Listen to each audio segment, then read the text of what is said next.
j'espère que vous allez bien. Aujourd'hui je vous retrouve pour un vlog. Si c'est la première fois que vous me voyez, bienvenue, je m'appelle Camille.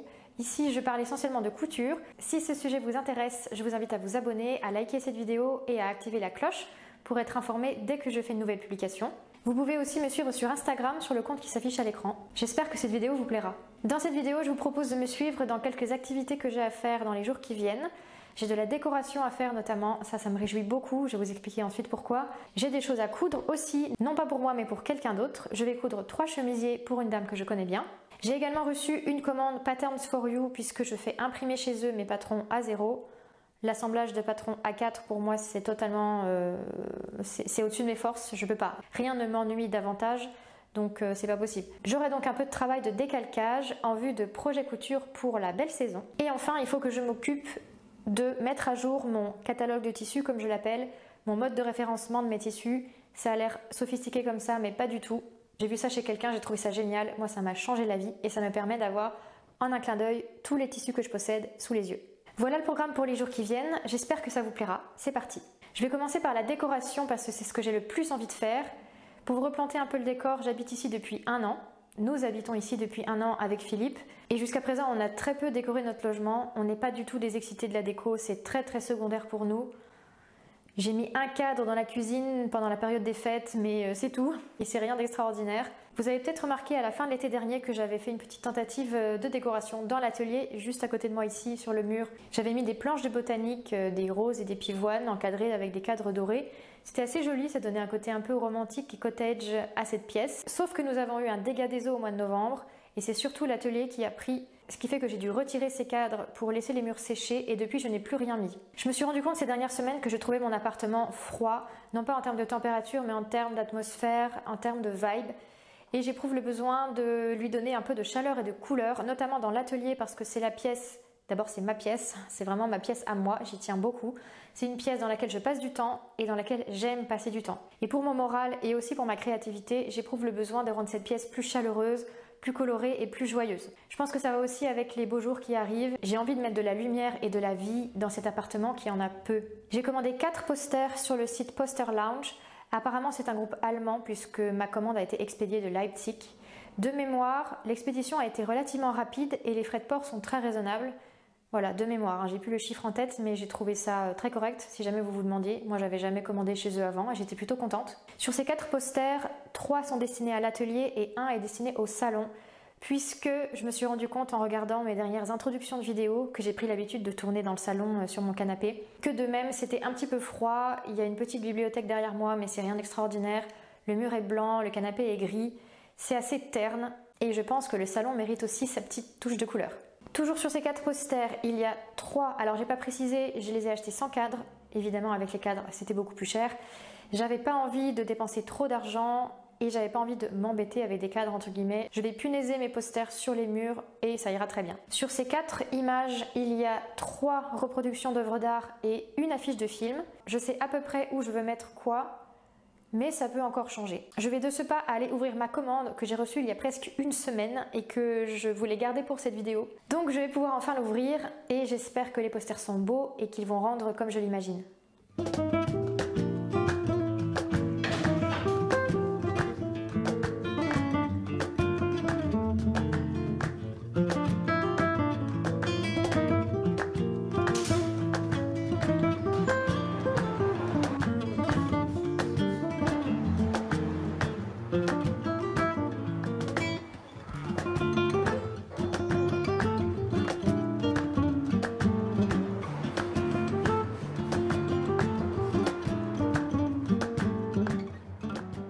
Alors nous sommes dans l'atelier, je pense que vous reconnaissez les lieux.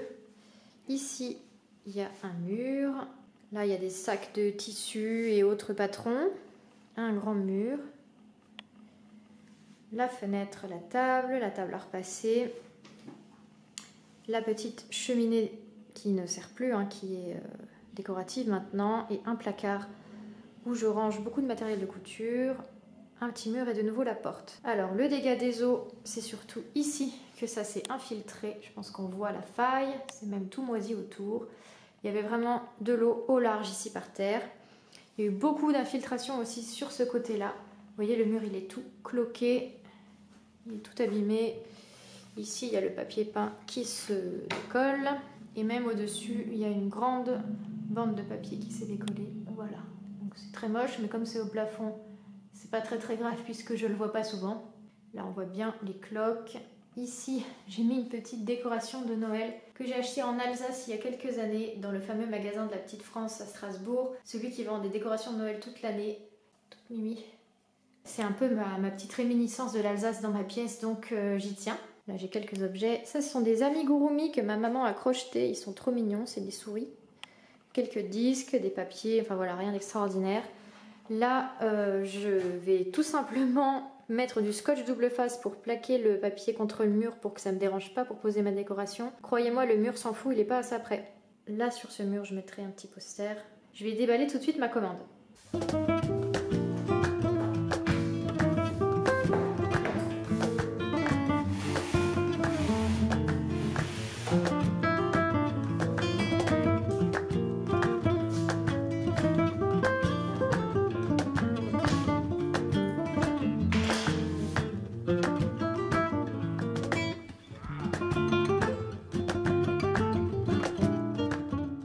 Ça, c'est le premier poster que je déballe et c'est l'affiche du film The Grand Budapest Hotel de Wes Anderson. C'est un film que j'aime beaucoup et c'est le plus grand format des posters que j'ai acheté. Il fait 1 m par 1,50 m de mémoire. Donc je vais terminer de le déballer et c'était pour cette grande maison rose que j'avais envie de mettre dans mon atelier. Je trouve que c'est assez gai et comme j'aime beaucoup ce film, ça me ferait très plaisir de coudre à côté de cette affiche.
Alors, petit débrief de ma décoration, je suis absolument ravie de l'atelier. Je trouve que les posters que j'ai mis habillent vraiment bien les murs. Évidemment, là, je me suis mise dos au seul mur que j'ai pas décoré, enfin pratiquement le seul mur. Celui-ci va rester blanc d'ailleurs, hein. Je vais pas couvrir le moindre centimètre carré de mon atelier, c'est pas le but. Je veux que ce mur-là reste vide, sachant qu'en plus il est très grand, donc ce serait un peu difficile à décorer. Je tiens à ce qu'il puisse vraiment réfléchir la lumière du jour et me donner une pièce la plus lumineuse possible pendant la plus grande partie de la journée. Donc ce mur-là va rester comme ça. Pour le reste, je suis vraiment ravie. Le choix des œuvres, de leur dimension, de leur format Et de leur emplacement, il me convient très très bien. Je trouve que ça donne vraiment ce que je voulais, donc je suis ravie. Par contre, je suis un petit peu plus dubitative sur le salon. Le format de l'œuvre que j'ai choisi est trop petit pour le mur que je voulais habiller. Je sais pas pourquoi j'ai pris un 70 par 70. Sur le moment, j'ai dû penser que ça irait. En fait, c'est pas tout à fait ce que j'attendais. Et même l'œuvre que j'ai choisie, je trouve qu'elle ne rend pas tout à fait comme je l'attendais non plus. Donc je suis pas du tout convaincue. Donc je pense que je ferai autre chose dans le salon un petit peu plus tard.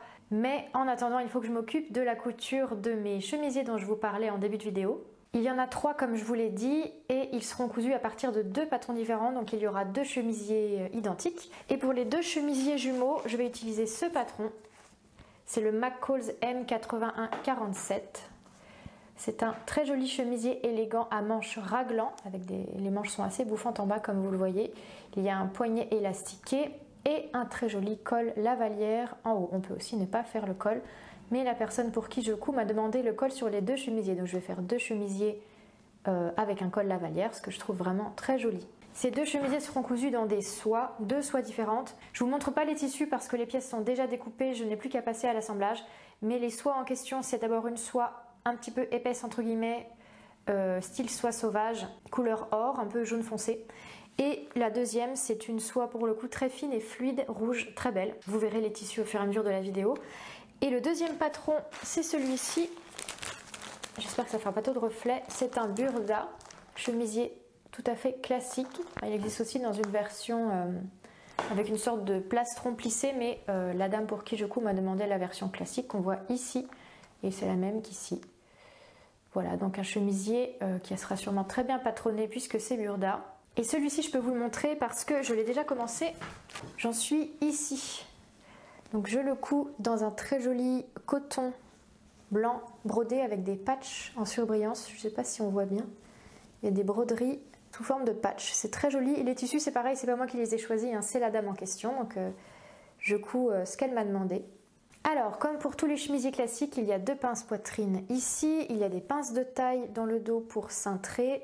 Il y a l'empiècement de chemise ici que j'ai assemblé avec la technique du burrito, donc il n'y a aucune marge de couture apparente. J'ai entoilé l'empiècement, d'où la différence de couleur et d'épaisseur. Et sur le devant, j'ai aussi préparé les pattes de boutonnage ici, conformes avec un double repli de 2,5 puis 2,5. Donc très simple. À l'intérieur, je ne vous montre pas parce que là j'ai mis des épingles pour refermer, c'est compliqué à défaire devant la caméra. Mais j'ai gancé mes coutures d'assemblage de côté avec un biais que j'ai coupé dans le même tissu puisque j'ai quelques chutes. Et maintenant, il faut que je m'occupe du col et des manches. J'espère que j'aurai le temps de faire ça aujourd'hui. Oui, oui. Il y a une idée. Il m'a canouche. Bah oui. Elle t'a tapé du bec. Ça fait 1h30 qu'elle tape du bec. Peut-être que ça a piqué la Bah oui.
Nous sommes le lendemain et hier j'ai terminé mon chemisier blanc, le voici. J'ai posé le col qui est un col chemisier, puisque c'est un chemisier classique avec un pied de colle. L'un des deux est entoilé à chaque fois, l'un des cols et l'un des pieds de colle pour plus de tenue. J'ai posé bien sûr les boutons qui sont des boutons crème avec un petit relief à l'intérieur, je ne sais pas si ça se verra. Ils vont très très bien avec le tissu et il y en a 2 par poignée de manche aussi. C'est très délicat, à la fois le tissu, les boutons, ça fait vraiment un joli chemisier très élégant je trouve. Et là on voit bien les patchs, là vous voyez bien les patchs brodés du tissu, c'est vraiment joli. J'ai fait un ourlet relativement étroit en bas puisque j'avais pas beaucoup de marge de couture, mais c'est propre et ça s'est bien passé. Voilà, donc ça c'est une bonne chose de faite. Avant de passer à la couture des autres chemisiers, je vais m'occuper de mon catalogue de tissus comme je vous le disais en début de vidéo. Et puis je pense que j'enchaînerai sur une petite séance de décalcage parce que j'ai quelques jolies robes à décalquer pour les journées ensoleillées qui arrivent. Ils annoncent 25 degrés samedi, donc ça y est, c'est le printemps. C'est le moment de coudre des robes et de les porter surtout. Pour mon catalogue du tissu, vous allez voir, c'est absolument pas compliqué. J'ai vu ça d'ailleurs chez la dame pour qui je couds les chemisiers, comme quoi cette vidéo est d'une cohérence absolue. Je vous montre, ça se présente comme ceci.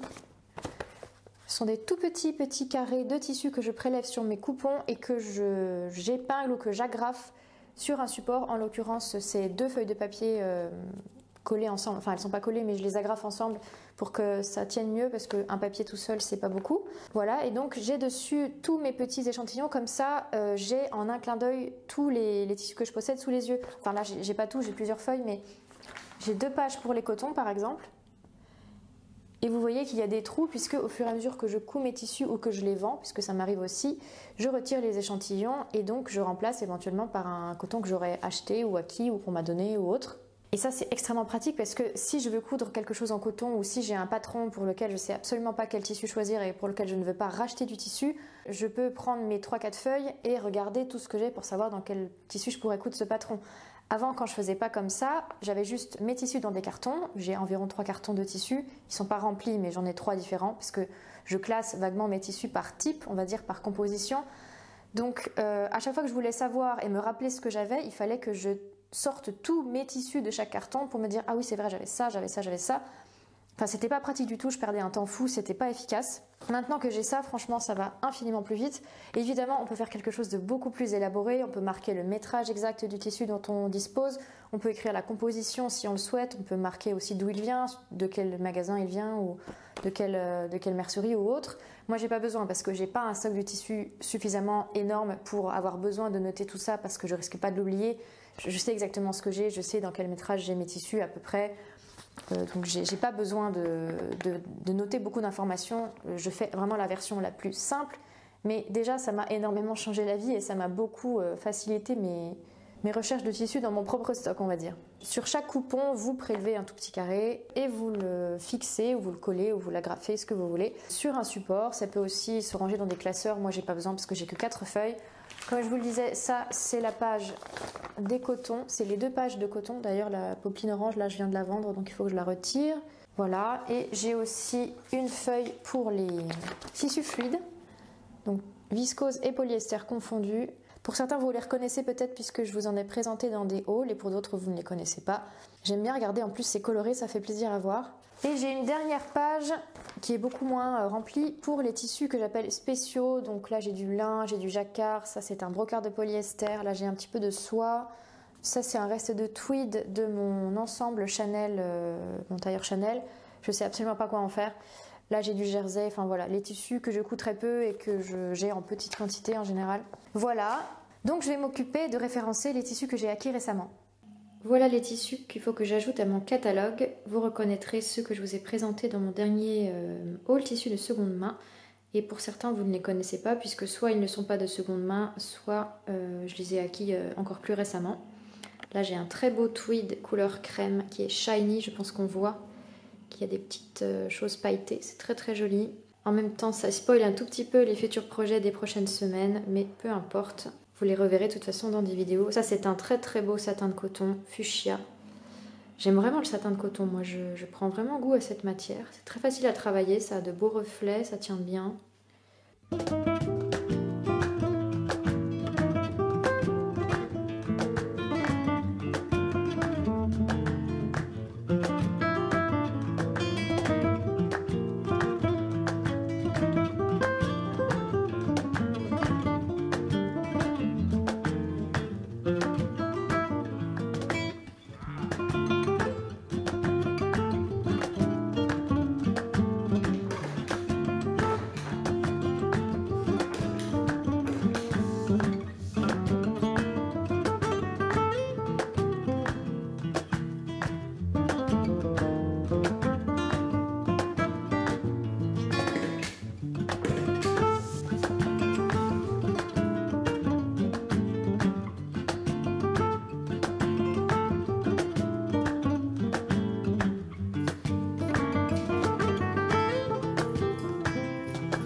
je vous retrouve aujourd'hui pour commencer à coudre les chemisiers en soie et je commence par celui qui est en soie couleur or que vous voyez peut-être derrière moi.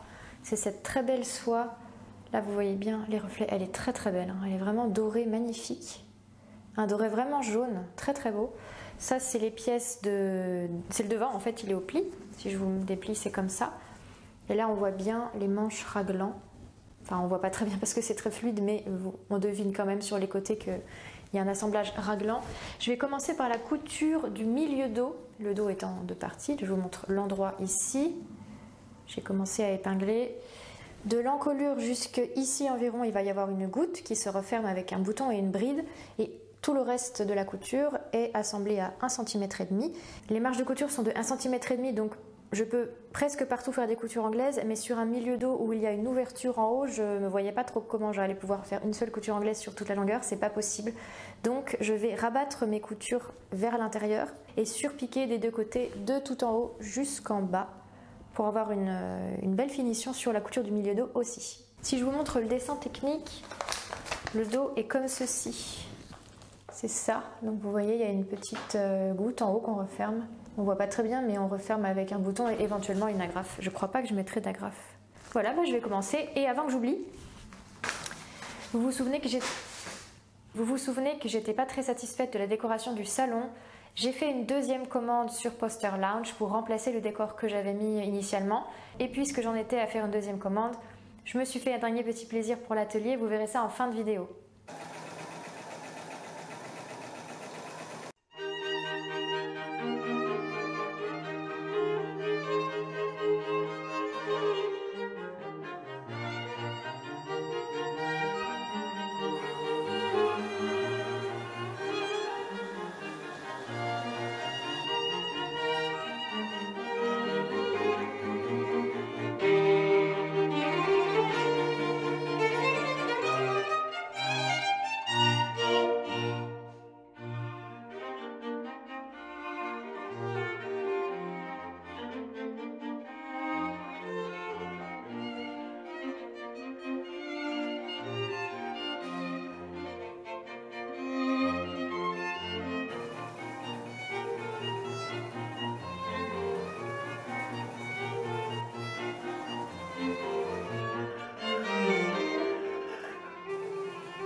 Alors, il y a de nouveau dans l'affaire, non pas du collier de la reine, mais dans l'affaire des blouses en soie, ce qui est déjà pas mal. Je m'aperçois que depuis le début je dis chemisier alors que pour le patron que je suis en train de coudre, c'est plutôt blouse qu'il faudrait dire, peu importe. Hier, je commence à former la manche, à la refermer, à faire la couture anglaise, tout ça. Et une fois la manche formée, je me dis, pour une manche bouffante, elle est quand même pas très évasée en bas. Donc je réfléchis, je retourne le truc, je regarde le livret d'explication. Et là, je comprends qu'en fait, la manche que j'ai cousue, c'est un mélange de deux manches. On a bien la bonne tête de manche de la manche bouffante. En revanche, le bas de manche, j'obtiens ça. Une manche très droite. Je ne sais pas si vous voyez. Oui, ici. Parce que je me suis dit, mais si on passe un élastique là-dedans, ça ne va pas resserrer grand-chose. Ça, c'est une première chose. Deuxième chose, au niveau du col aussi, il y a un imprévu. Je vous avais dit que j'allais coudre un col lavalière, or ce ne sera pas possible, parce que je vous explique. La dame pour qui je couds ses vêtements a décalqué ses patrons elle-même et elle a coupé ses tissus. Moi, je devais prendre en charge... La porte s'ouvre, c'est Canouche. Coucou bébé! Moi, je devais prendre en charge la confection proprement dite, c'est-à-dire l'assemblage. Donc en fait, j'ai reçu par la poste les pièces déjà découpées. Donc quand j'ai commencé la couture de ma blouse en soie jaune... Tu arrêtes de faire du bruit, s'il te plaît? Merci. J'ai bien déterminé quel était le dos, quel était le devant, quelle était la manche. Donc voilà, j'avais deux pièces de manche évidemment identiques, je les ai formées et j'en avais pas d'autres, quoi. J'avais le tissu déjà prédécoupé. Donc c'était la seule manche que je pouvais former. Et cette manche, je vais vous la montrer, elle est comme ça. Elle est, donc on a bien la pince de tête de manche, je ne vous l'ai pas encore montré, mais en haut de chaque manche il y a une pince normalement pour la version bouffante. Et le bas de manche il est tout droit, voilà, tout simple. En fait, tout simplement, cette dame s'est trompée et au moment de décalquer son patron, elle a dû se tromper de tracé en bas de la manche et partir du tracé de la manche bouffante pour ensuite descendre vers la manche droite. Ce qui n'est pas grave puisque peut-être qu'une manche droite c'est très joli sur cette blouse aussi.